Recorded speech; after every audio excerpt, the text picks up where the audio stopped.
Voilà, donc ici je vais proposer ici une résolution d'exercice, je veux dire, sur un circuit électrique ou électronique, tout dépend, je veux dire, si on a des petits courants, donc c'est l'électronique. Voilà, donc composé uniquement de résistance et pas de composants, je veux dire, semi-conducteurs, c'est tout des conducteurs ici.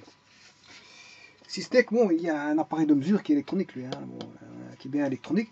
Donc cet appareil de mesure, ben, c'est pour mesurer la tension qu'on appelle un voltmètre que je vais placer aux bornes de R2 de 100K. Donc on a une résistance de 1 10K, une de 100K, une de 10K. Donc on a deux résistances identiques 10K 10K et une troisième résistance de 100K comme vous pouvez constater, et on place deux appareils de mesure, hein, des voltmètres, un voltmètre électronique et un voltmètre à cadre mobile. Bon, alors, cadre mobile, ce voltmètre à cadre mobile, c'est quand vous voyez, je veux dire, cadre mobile, c'est un symbole. Le principe de fonctionnement est basé sur un cadre mobile et son symbole est défini comme ceci. Quand vous voyez un symbole comme ceci sur l'appareil, c'est un appareil à cadre mobile. Maintenant, si vous voyez un appareil qui a ceci, à ce moment-là, c'est à aimant mobile. Pas confondre à cadre mobile et l'appareil à aimant mobile. Cadre mobile, CM, aimant mobile AM. Ouais. Mauvais cadrage, je vais régler ça tout de suite. Voilà, on voit le AM et on voit le CM. Bon, alors on sait bien que dans le circuit circule un courant de 1 mA. La tension totale, je ne la connais pas. Hein. Bon, par contre, ce que je sais, c'est que ici, il y a le cadre mobile fait 5 milliohms par volt. 5 milliohms par volt, et que c'est un calibre, il est mis sur le calibre de 100 volts. On va mettre sur un calibre de 100 volts. Voilà. Il est mis sur un calibre de 100 volts. Voilà, il y a plusieurs calibres. Les calibres, c'est par exemple, si vous devez mesurer par exemple 75 volts, vous devez savoir que plus ou moins la tension en gros à laquelle vous allez mesurer, ben, si c'est 75, vous placerez le calibre sur 100 volts, qui est un jeu de résistance hein, bien défini. Sur 100 volts, vous mettez 100. Maintenant, si vous devez mesurer une tension qui est environ de 145 volts, vous placerez le calibre à 150 volts. Maintenant, si vous mesurez 220 volts, vous placerez le calibre par exemple sur 300 volts. Donc vous placerez le calibre, le calibre par rapport à la tension à mesurer qui est juste en dessous du calibre. Voilà, donc on aura un calibre de 100 volts, un calibre de 150 volts, un calibre de 300 volts pour mesurer les tensions. Voilà, donc vous choisirez le calibre en fonction de la tension à mesurer. Bon, donc là, on a un voltmètre à cadre mobile avec 5000 volts, 5000 ohms par volt, et il est mis sur le calibre de 100 volts. Autant dire que la tension est inférieure à 100 volts. La tension qui va être ici va être inférieure à 100 volts. Bon, est-ce que le voltmètre de cadre mobile va mesurer la même chose que le voltmètre électronique, sachant que le voltmètre électronique, lui, il a une résistance de 1 mégohm. C'est une très grande résistance, 1 mégohm c'est immense. Voilà, par contre ici c'est... voilà. Donc c'est comme si on avait 3 résistances. Bon. Ceci étant dit, je peux mesurer la tension que je veux avoir aux bornes de... je vais définir les branches. Hein. Ici je vais appeler... je vais définir les points de potentiel. Ici j'ai le potentiel là, c'est le potentiel, je vais l'appeler A. Là, je vais l'appeler B. Là, je vais l'appeler C, et là, je vais l'appeler D. Et la tension totale, c'est la tension qui est entre A et D. Voilà, donc je vais déjà mesurer, je vais tout calculer. Hein. Je vais tout calculer de A à Z, savoir quelle est la tension que je veux mesurer au niveau des voltmètres électroniques et à cadre mobile. Quels sont les courants qui vont passer ici. Hein. Ici, j'ai 3 courants, I1, I2 et enfin I3. Et là, j'aurai une tension que je vais appeler U1. Là, la tension mesurée qui sera U2. Et là, la tension U3. Et que U1 plus U2 plus U3 fera U total. Hein. Je ne sais pas si on voit encore une fois parce que j'ai un mauvais cadrage. Et voilà. Donc, il faut que chaque fois je recadre. Si je fais ça, c'est pas bon. Ça, c'est pas bon. Je ne vois pas. Je vais refaire un cadrage parce que je ne vois pas très bien. Voilà.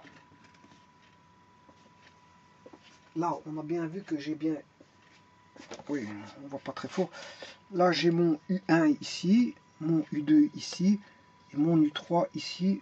Voilà, et si je devais continuer... Et ici, bien sûr, il y a une source de tension qui fera U1 plus U2 plus U3. Bon, on va calculer tout ça. Bon, j'ai déjà calculé U1. U1, que vaut U1? Ben, on sait bien que le courant vaut 1 mA ici. On a 1 mA ici. Le courant va se départager dans des proportions bien définies en fonction des valeurs de chacune des résistances. Donc j'aurai I1, I2, I3. Et la somme de I1 plus I2 plus I3 fait I total, hein, c'est-à-dire 1 mA. Là, j'aurai 1 mA. Donc il y a des choses faciles à calculer, puisque en fait, c'est juste une application de la loi d'Ohm qui dit qu'on a U égale R fois I. Donc I1 égale à I fois R1. Donc, on va calculer la tension U1,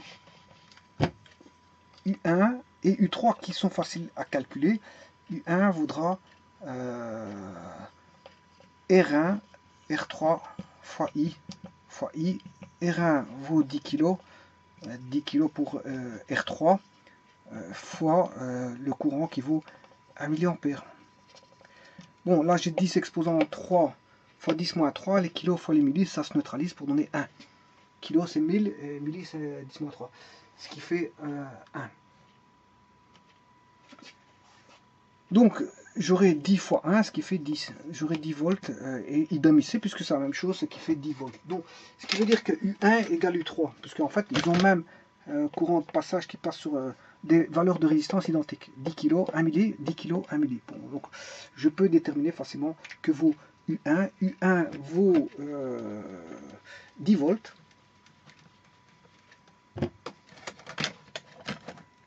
Ici, on aura U1 qui vaut 10 volts.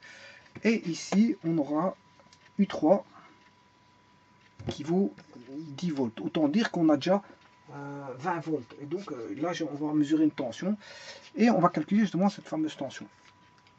Bon, alors là, on a un circuit de 3 résistances. 100 kg, qui est la résistance du circuit, et les résistances comment on appelle ça, des voltmètres. Résistance des voltmètres. Vous voyez que c'est les résistances des voltmètres qui vont donner, je veux dire, et les passages des courants dans ces différentes résistances qui va donner la tension. La tension va être la même en ce point-là. Donc le voltmètre électronique va mesurer la même tension que le voltmètre à 4 mobile. Ils vont mesurer les mêmes tensions. Hein. Je vais mettre 10 appareils en parallèle, bon, ils vont tous mesurer les mêmes tensions parce qu'ils auront tous à leur borne la même tension par l'artifice d'un jeu de résistance et des courants différents parce que c'est des résistances différentes. Donc on aura des courants différents qui vont donner par leur multiplication une tension, je veux dire, la même partout. Autant dire que R2 fois I1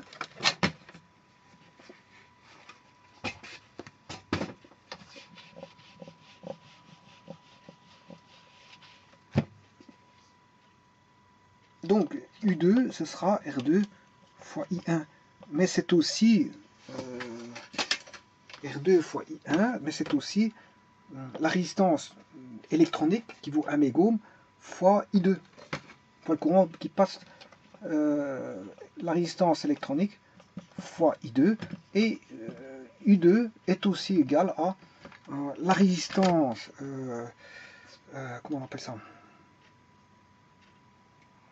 la résistance du voltmètre à cadre mobile, résistance du voltmètre à cadre mobile fois le courant de passage dans ce voltmètre qui est I3. Donc on aura la résistance du cadre mobile fois I3. Mais le problème dans tout ça, c'est que je ne connais ni I1, ni I2, ni I3, ni U1, ni U2, ni U2. Donc je ne connais pas grand chose, je ne sais pas faire grand chose avec ça. Par contre, ce qu'il faudra faire, c'est un circuit de résistance. Donc j'aurai un circuit de résistance et calculer la résistance équivalente avec 3 résistances, dont une qui est la résistance R2 de 100 kg. R2 vaut 100 kg. La résistance électronique de 1 mégohm résistance électronique et la résistance du voltmètre à cadre mobile. Alors, je vais mettre leur valeur pour retrouver la résistance. Là, grâce à ça, j'aurai une résistance équivalente totale. Et comme je sais bien que j'ai 1 mA qui va rentrer, un courant de 1 mA, voilà, eh bien je ferai, pour avoir la tension U2, hein, pour avoir la tension entre le point B et C, pour avoir cette tension-là entre B et C, mais il suffira de faire I qui vaut 1 mA fois la résistance équivalente. Et j'aurai ma tension BC qui est, si vous voulez, la tension U2. Et c'est ce que va mesurer le voltmètre. Le voltmètre aussi bien électronique que de résistance électronique. Mais moi, je vais aller au plus loin parce que connaissant U2, je pourrais trouver I1, I2, I3 en faisant U2 sur R2, U2 sur R équivalent et U2 sur résistance. U2 sur la résistance électronique va donner I2, U2 sur la résistance R2 va donner I1, et U2 sur la résistance du voltmètre à cadre mobile. Oui, ici c'est plutôt, quand je dis résistance du voltmètre électronique, hein, résistance du voltmètre à cadre mobile, résistance du voltmètre à cadre mobile, résistance du voltmètre électronique. Bon. Et avec ceci, ça nous suffit. Mais maintenant, il suffit juste de faire les calculs. Hein. Donc, on va faire les calculs de tout ça. Je vais procéder par étapes. Procéder pour calculer R2 et R électronique.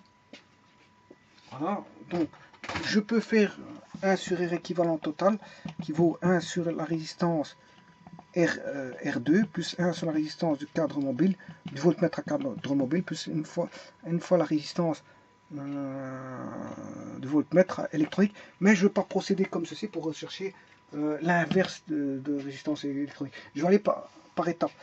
Donc je vais faire ces deux-ci d'abord.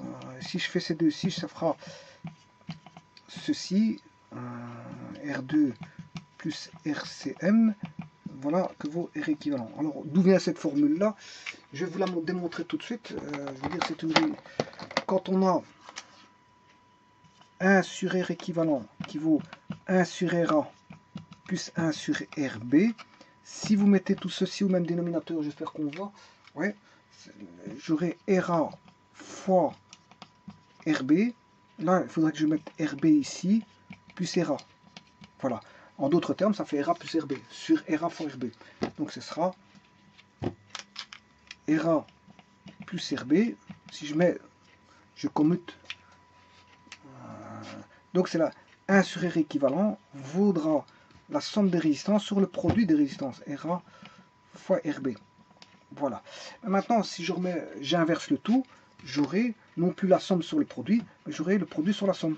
Donc R équivalent vaudra le produit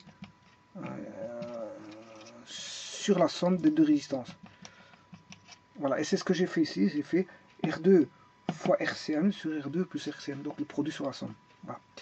Bon, maintenant, il faut remplacer ça par leur valeur précise pour avoir, bien sûr, non pas 1 sur R équivalent total, mais 1 sur R équivalent 1. C'est une résistance équivalente partielle. Bon. Alors, R2, il vaut combien? R2, c'est 100 kg. Ah.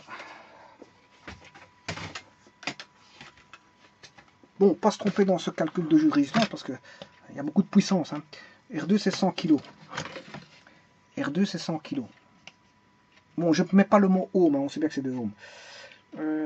RCM, cadre mobile. Ah, le cadre mobile, c'est 5000 ohms par volt. Or, on a dans un calibre de 100 volts. Ce qui veut dire qu'il faut faire 100 fois 5000, parce que 5000 ohms par volt, si on est dans un calibre de 100 volts, c'est 5000 fois 100. Et on va avoir 5 avec 1, 2, 3, 5 0, ce qui fait 5 fois 10 exposant 5 ohms. Fois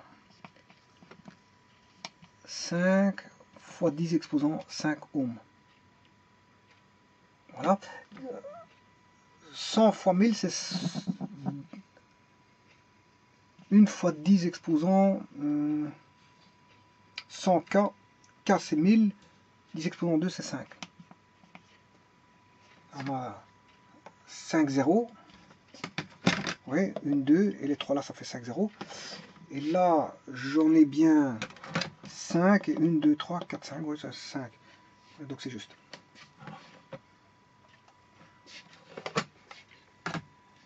Alors, là, il suffit de faire la somme.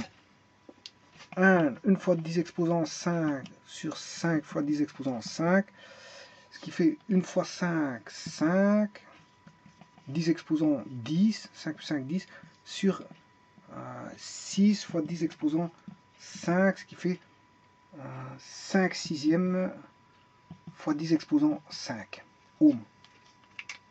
Voilà, je vais regarder combien ça fait. 5 sixièmes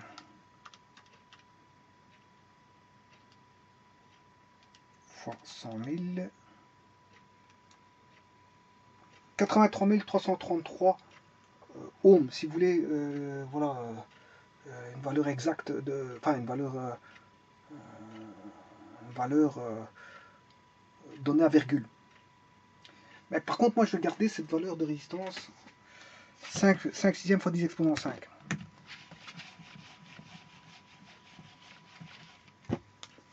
Donc R1 équivalent 1, 5 sixièmes fois 10 exposant 5 ohms. Voilà.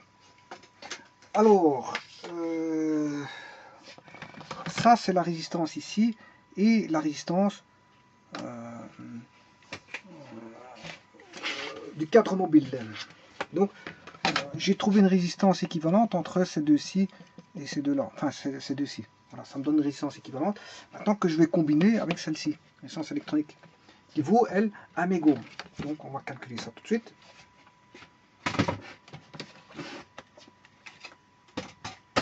La résistance électronique vaut 1 mégohm. Donc, j'aurai la résistance équivalente totale.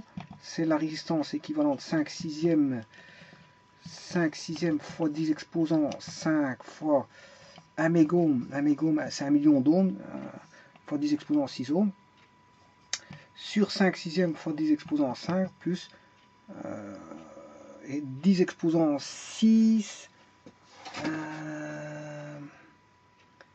Si je veux mettre en 10 exposant 5, c'est ceci. 10 fois 10 exposant 6.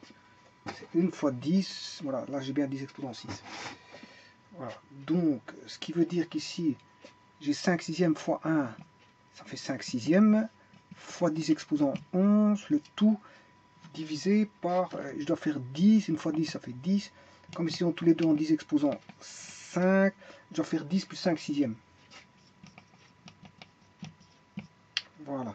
Et 10, 11 sur 10, 5. Ce qui fait 10, 6.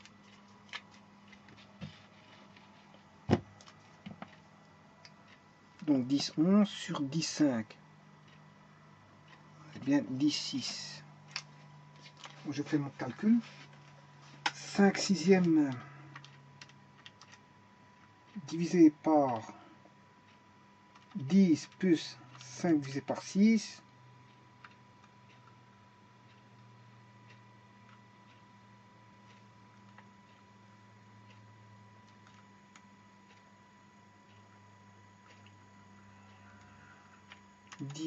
Plus 5 divisé par 6.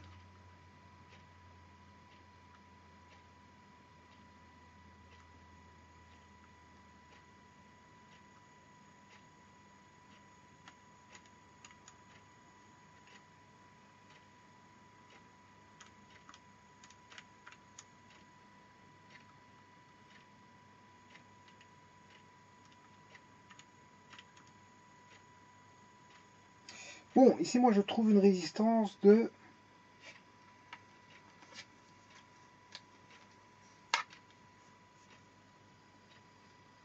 76 923. Je vais bien contrôler, hein, encore une fois. Bon, donc l'autre, elle faisait 5 sixièmes fois 10 exposant 5. 83 833.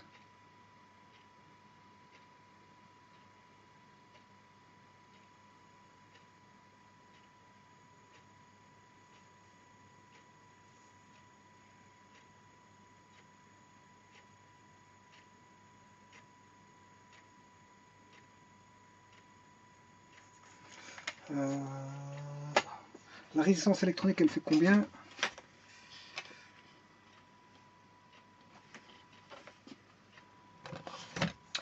Je vais remettre la résistance électronique avec une valeur plus grande, hein, parce que 1 mégohm, c'est petit quand même. Ça me semble petit. Je vais mettre avec 100 mégohm. Je vais remettre 100 mégohm. Hein. Voilà, je modifie l'énoncé. Comme je ne l'avais pas utilisé jusqu'à présent, donc je vais mettre ici 100 mégohm. Donc on va mettre 100. Là, 100 mégohm. Fois 100. 100 fois 10 qui fait 1000. 1000 fois 10 exponent 5. 1000 fois 10 exponent 5. Et là, j'aurai 1000 plus 5 sixièmes. Voilà, et les 10 exposants 5, je l'ai déjà sorti pour le simplifier avec le 10 exposant 11 qui donnait 10 exposant 6. Donc je vais calculer ceci.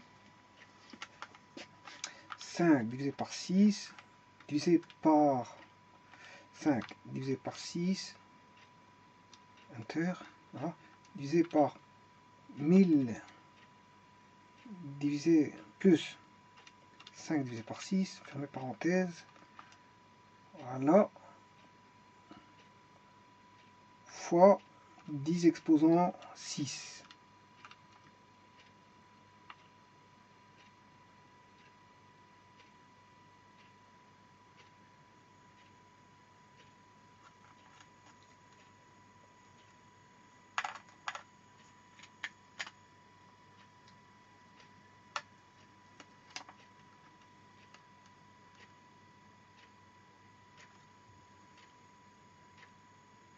Cinq sixièmes.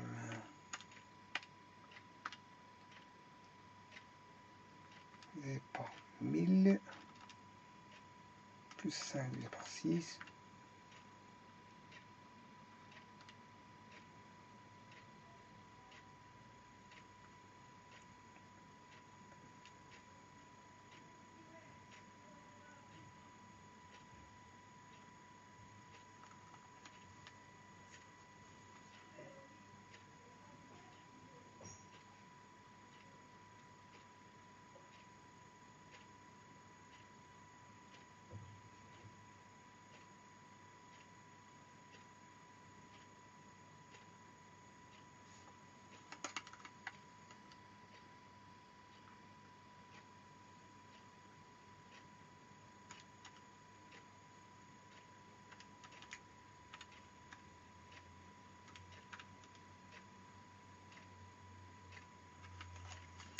Il y a une petite erreur quelque part parce que ça me donne une petite tension, donc il faut que je trouve cette erreur. 5 sixièmes. 5 sixièmes fois 10 exposant 6, ça c'est bon.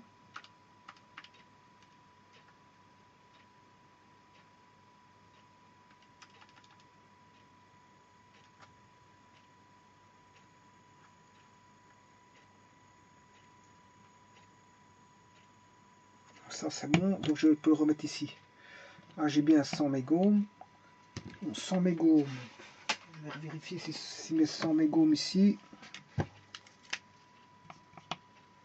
100 fois 10 exposant 6. Si je remets en 10 exposant 5, c'est 10 fois 10 exposant 5. Là, on a 10, 100 fois 10, ce qui fait bien 1000. Je mets en 10 exposant 5 en évidence. Au-dessus, j'ai 10 exposant 5, 10, 6 plus 5, ça fait bien 11. 11.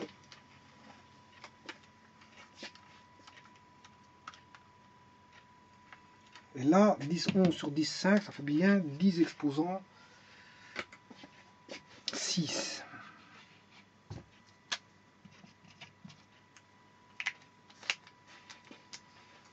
Alors,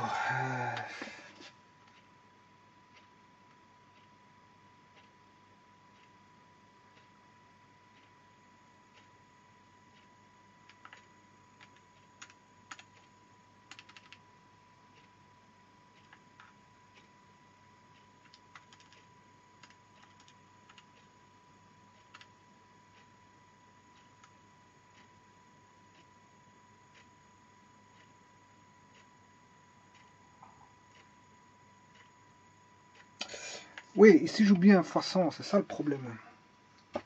J'oublie le x100 ici que j'ai oublié de noter. J'ai 5 sixièmes, là j'ai 10, 5, 10, 6, ce qui fait 10, 11, mais j'ai un x100 ici. Voilà, ça change tout. Voilà, ça va tout changer. Ok, parfait. Voilà, mon erreur c'était ça.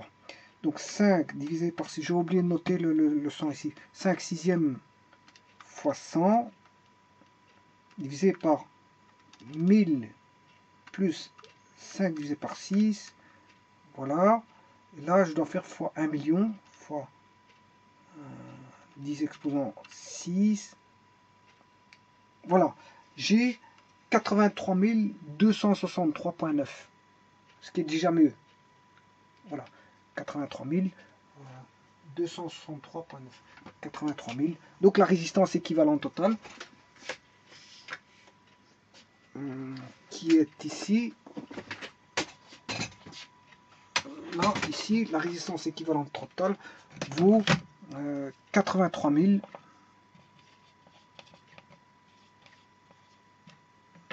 Je vais noter 263,9. Hein, bon, c'est pas ça qui va jouer. Ohm. Entre points B et C. Voilà. 83 263,9.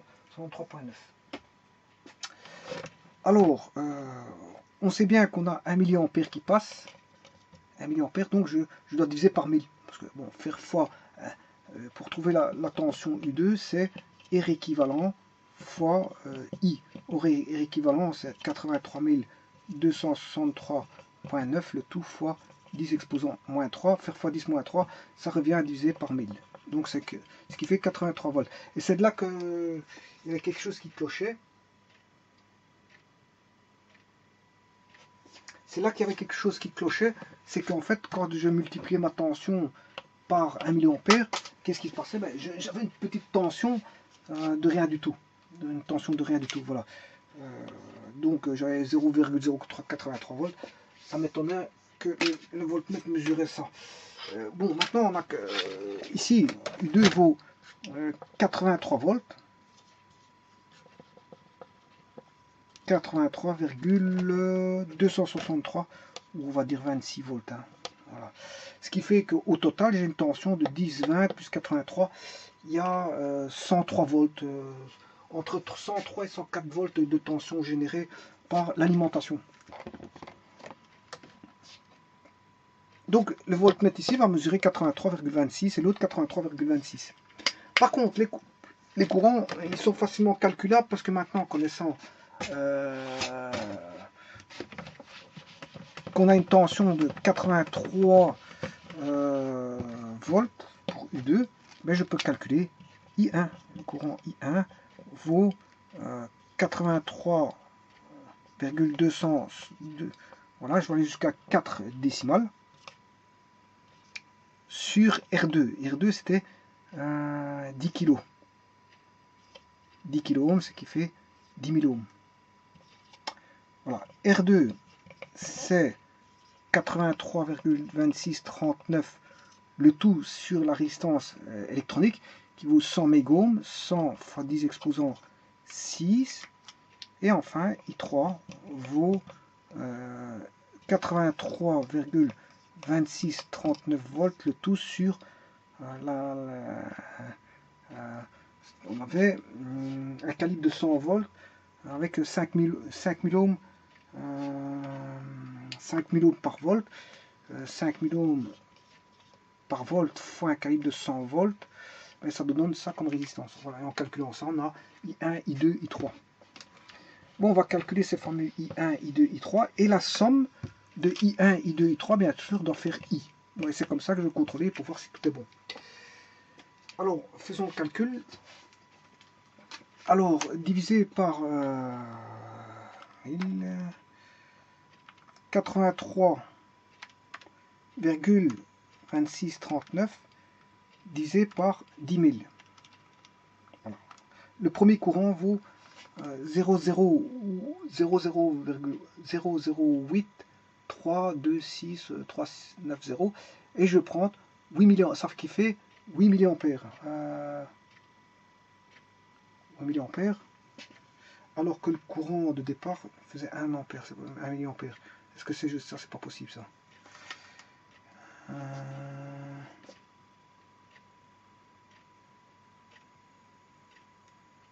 Donc je vais recommencer. 83.2639 divisé par la résistance faisait combien? 100 kg. Ah, 100 kg. Et pas 10 kg. Ici, ce que j'ai marqué là, c'est 10 kg. Donc c'est 100 kg. Voilà, 100 kg, c'est 100 000. Donc je dois diviser 83,26,29 divisé par 100 000. 1, 2. Voilà. Et là, ça c'est bon. Ce qui fait 0,83 milliampères. Hein. Donc j'ai même pas 1 milliampère. Donc là, j'aurai I1. Parce que je dois trouver I vaut 1 milliampère. Je ne peux pas trouver un courant qui est supérieur à ça. Déjà, le courant total, c'est I qui va diviser en 3 courants. Je ne peux pas avoir le courant I1 qui est plus... voilà. Donc ici, j'ai 0,83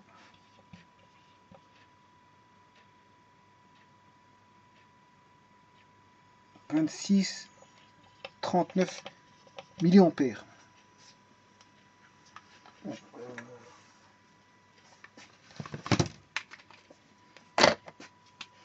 ce qui veut dire que ici, bon, on a presque 1 milliampère. Ce qui veut dire que les deux autres courants seront très petits. Hein. Seront très petits. Regardez ici par quoi on va diviser. Hein. On va diviser par un très grand nombre. Là, ça, c'est la résistance électronique. 100 fois 10 exposant 6. Et ça, c'est la résistance du voltmètre à cadre mobile, qui est aussi une grande résistance. Je ne veux pas dire qu'elle est plus grande que la résistance électronique, mais elle est quand même grande. Hein. Donc, ça va me donner des petits nombres. Comment je vais calculer tout ça? Et donc, la valeur du plus gros courant est sur la résistance du circuit, et non pas sur la résistance Ils ont des petites résistances, enfin des petits courants, ils ont des petits courants de passage, ces fameux voltmètres. Hein. Bon, donc 83.2639 divisé par 100 et suivi d'encore 6 zéros. 1, 2, 3, 4, 5, 6. Voilà, et là on tombe sur... Oui, c'est ça. 0,123. Voilà, on va tomber sur ceci. Donc 0,000, et là j'ai 83 833. Oui, parce qu'ici c'est des ampères, donc je dois reculer de 1, 2, 3 en milliampères. Donc j'aurai 0,1230 et puis le 8. 0, 1, 2, 3. Parce que la réponse est dans un ampère, moi je remets tout en milliampères. Hein. Alors, je vais refaire le dernier, 83.226.39 divisé par 1000, divisé par 5, je vais le faire en plusieurs parties pour avoir divisé par 5000, et divisé par 100. Et voilà, ça donne ceci. Bon, ce qui va donner, ça c'est en ampères, donc en milliampères, ça va donner 0,16. 0,16 65 28. Voilà. Alors, je vais sommer ces valeurs-là. 0, je dois trouver 1 milliampère. Tout est en milliampères ici. Hein. Bon, j'ai tout calculé en milliampères.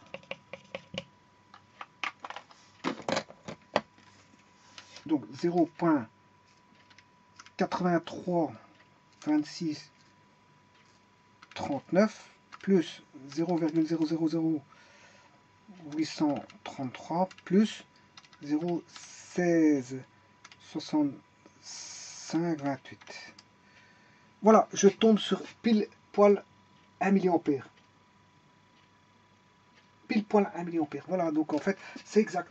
Donc, qu'est-ce que ça veut dire? Bon, ça veut dire que bon, la résistance de 100 kg, 100 kg, 100 kΩ ici, c'est une petite résistance comparée aux 100 mégohms. Voilà, et comparé, ça c'est une très grande résistance. Et l'autre là-bas, le volume à cadre mobile, a aussi une grande résistance, mais pas aussi grande que celle du voltmètre à cadre, du voltmètre électronique. Le voltmètre électronique a une très très grande résistance, 100 mégohms c'est énorme. Donc il y a très peu de courant qui va passer là. Et d'ailleurs, vous le voyez ici, le courant qui va passer c'est 0,0000833 milliampères. Ce sont des millièmes d'ampères, on est proche de zéro. On est proche de zéro. Mais grâce à ce petit courant, il mesure quand même, et c'est une très grande résistance, il mesure quand même la tension aux bornes de BC, qui vaut 83,26 volts. Bon. Alors, donc on a un très petit courant qui est proche de zéro pour la résistance électronique. Pour la résistance, pour le voltmètre à cadre mobile, on a une résistance, je veux dire, qui vaut presque 0,6 milliampères. 0,6 milliampères. Mais parce qu'en fait, il y a une grande résistance, mais pas aussi grande que la résistance du voltmètre électronique. Mais cette valeur de résistance dépend du calibre choisi. Voilà. Bon, si on avait choisi un plus grand calibre, la résistance sera encore beaucoup plus grande. Hein. Voilà, parce que si on a 5000 ohms par volt, ben, si vous mettez un calibre de 300 volts, mais vous faites 5000 fois 300, vous aurez la valeur de la résistance qui est plus grande pour un calibre de 300 volts. Plus vous allez augmenter le calibre, plus vous augmentez la résistance. Voilà, c'est ça. Le but du jeu, c'est ça. Bon, ben ici, de toute façon, la résistance elle reste toujours plus petite que la résistance du voltmètre électronique. Je parle de la résistance du voltmètre à cadre mobile. Donc en ce moment, on aura quand même un courant de passage, mais pas proche de zéro, comme cette grande résistance, mais on aura quand même une certaine valeur, qui est 0,116, 0,166 milliampères. Mais que le gros de du courant passera dans la résistance du circuit qui est de 100 kΩ, qui est très petit par rapport à comparé à ces résistances-là. Et donc le courant ici, la somme de ces trois courants-là, enfin celui-ci, le courant total d'arrivée va se subdiviser dans les trois branches ici, pour se réunifier ici et donner le 1 milliampère, ça d'office. Hein. La somme des courants dans un nœud, la somme des courants entrants égale la somme des courants sortants. Voilà. Ici, 1 milliampère, c'est le courant I1 plus I2 plus I3. Le courant I1 plus I2 plus I3 vaudra le courant 1 milliampère. Voilà.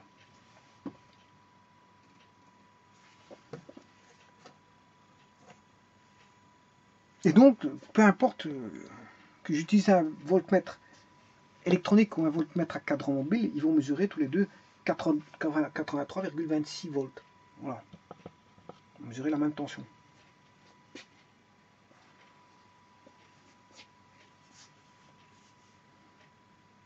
Donc, comme ils vont mesurer les mêmes tensions, ben, c'est des courants de passage différents qui vont passer, puisqu'ils ont des résistances internes différentes. Voilà. Et donc, qu'est-ce qu'on fait quand on change de calibre pour le voltmètre à cadre mobile? Ben, on augmente la résistance. Hein. On augmente la résistance.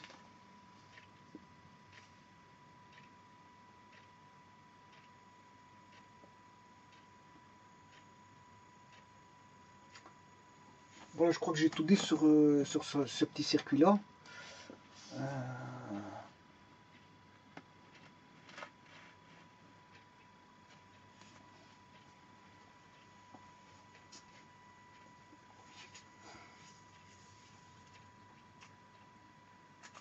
Bon, on peut mettre des appareils comme ça de mesure en parallèle pour voir si l'un est plus précis que l'autre. Voilà, s'il n'y a pas une erreur, il y a fatalement un qui sera plus précis que l'autre. Voilà. Mais on peut mettre des appareils comme ça, hein, en parallèle. Ça ne constitue pas un problème. Bon, je les ai mis l'un au-dessus de l'autre, mais j'aurais pu mettre le voltmètre ici, au-dessus, pour le premier, et le second en bas, ça ne change rien. Donc ils ont même point de potentiel qui sont en parallèle. Bon, ça ne change rien.